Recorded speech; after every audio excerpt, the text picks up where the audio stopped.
On Capitol Hill, the Paris terror attacks are looming large as a battle over the Department of Homeland Security heats up here at home. House Republicans are attempting to roll back some of President Obama's executive action on immigration by tying riders on the issue to funding for the Homeland Security Department. But the president is threatening to veto that legislation. That is, if Senate Republicans can pass it. So let's talk about that with Republican Congressman Sean Duffy of Wisconsin. He's a member of the House Budget Committee, and Democratic Congressman Bennie Thompson of Mississippi, a ranking member of the House Homeland Security Committee. Welcome to you both. Thank you. Thank you for being here. Congressman Duffy, the Department of Homeland Security protects the United States from terrorist attacks. Some Senate Republicans, among them Lindsey Graham, say this strategy should be revised in light of what happened in Paris. So at this moment in time, why mess with that department? Well, we're not going to. We're going to fund Homeland Security, fully fund it, but we're going to defund the president's executive action. I mean, Carol, you have to understand that the president went with his executive memo for amnesty on his own. He didn't come to Congress. He didn't get our approval. And so now that he would come to the Congress and say, now I want you to fund my executive action outside the role of Congress. And if you don't, I'm going to shut down the national security of the United States. It's kind of like I'm going to take my ball and go home unless you do what I want. The president's going to have a choice. Fund national security, Homeland Security, but go with us on defunding the amnesty, or he's going to shut down the security of the U.S. Congressman Thompson, do you think that Republicans are tying funding of the Department of Homeland Security to the immigration issue? Well, there's no question about it, Carol. If they were not, we could have passed that bill in December when last Congress was in session. But Homeland Security's budget was held hostage for just a situation as this, and that's unfortunate.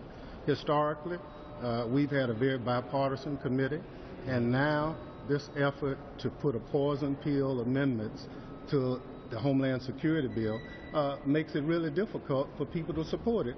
And this is what it's not about. It's about protecting the homeland. It's not about executive authority, and it's not even about picking on children who live in this country, who are legitimate. It's about making sure that the homeland's safe. And Carol, the poison pill was actually the president who did executive amnesty on his own. The brilliance of our founders was isn't there another way to fight this than using Homeland Security? Carol, remember during the shutdown a year and a half ago, you talked about the power of the purse. Don't use the funding of the government. You said use the power of the purse in these fights. And per your own prior questions to me, we're using the power of the purse to say, let's defend the homeland, but to you're going to come to Congress and say, I didn't include you in this executive amnesty, but I want you to fund it. The president is out to lunch thinking that we're going to do that. And if he wants to hold the security of the U.S. hostage for executive amnesty, which I would argue is unconstitutional, he's not on the side of the American people. Your own poll at CNN says that the American people agree with us that the president should go through the Congress, the duly elected representatives of our states and our districts, to get this done the right way. But I'm also sure that most Americans would want to fund the Department of Homeland Security at this particular time in history. And the question is, Carol, why add these egregious amendments to a straight-up Homeland Security bill that all of us support?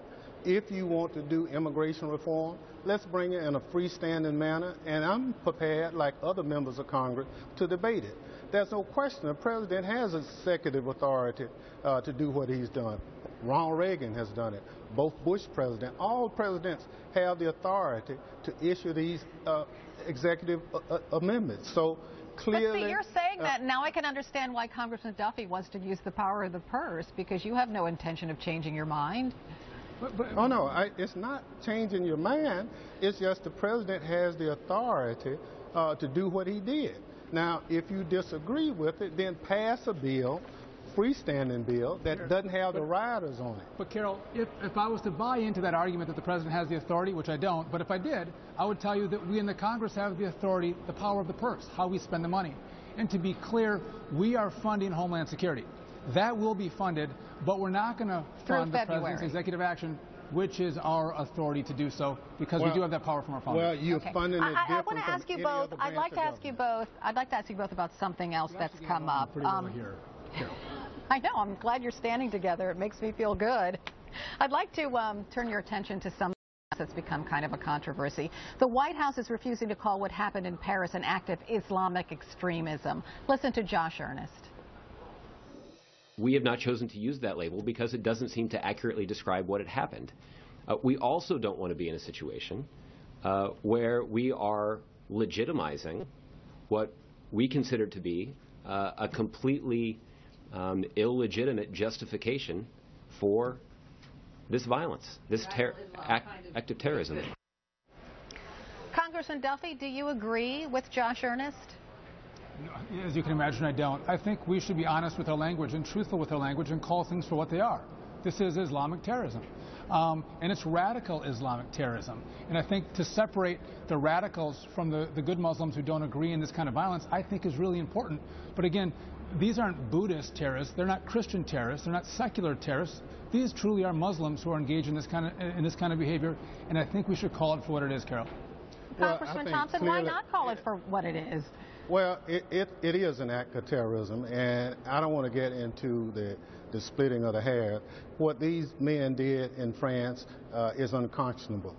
We can't allow it. We have to fight it with every fiber in our body, and that's why it's so important to fund the Department of Homeland Security. We can't defend this country helter-skelter till the end of February and then come back with a continuing resolution. This is not how you defend America. What we're going to have to do is fully fund the Department of Homeland Security. The truth matters, Carol, in language that the President uses, but also the fact that we are funding Homeland Security. We are doing that. We're going to protect. Well, you funded it until the end of February. Until the end of February. We're going to fund it today. Absolutely. Though. In our vote today, Carol, we fund it, but we defund the executive amnesty, which your viewers agree with. All right. I have to leave it there. Republican Congressman Sean Duffy of Wisconsin, Democratic Congressman Bennie Thompson of Mississippi. Thanks to you both. Still to come in the newsroom from